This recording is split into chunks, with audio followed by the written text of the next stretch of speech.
Time now, time to make a change.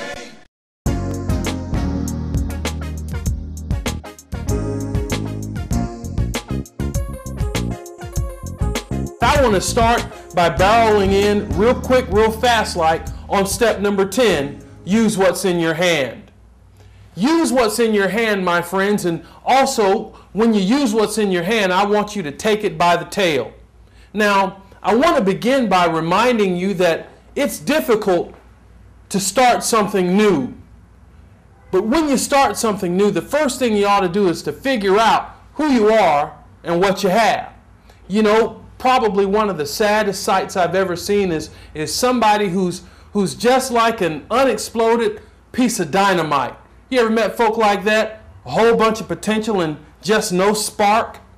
Well, I want to remind you that you have the capacity to explode onto the scene by using what's in your hand. And you say, well, Elvin, what do you mean use what's in your hand and take it by the tail?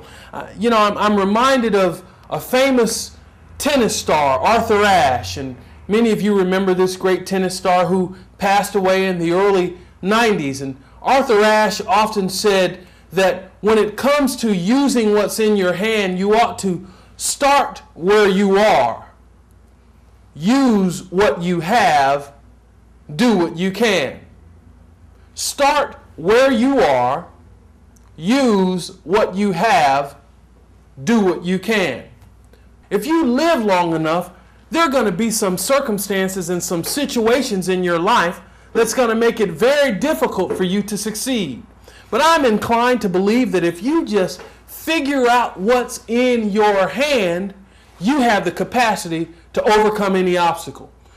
What do you have in your own possession right now that you aren't using? What kind of special skills do you have that nobody else in the universe has but you? What kind of special training do you have? What kind of gifts and abilities do you have to impact people in a world that's bigger than yourself? Are you using it? More importantly, have you taken it by the tail? I want you to remember that you have every single thing that you need to step into your greatness. Use what you have. Start where you are. Do what you can. My friends, it's been a pumpkin-pleasing pleasure to be here with you today. I've just been tickled pink to talk to you and to help to encourage you to step into your greatness by embracing those 10 action steps. I'm happy to have been able to talk to you for just a little while. I appreciate your time. God bless you. Good night.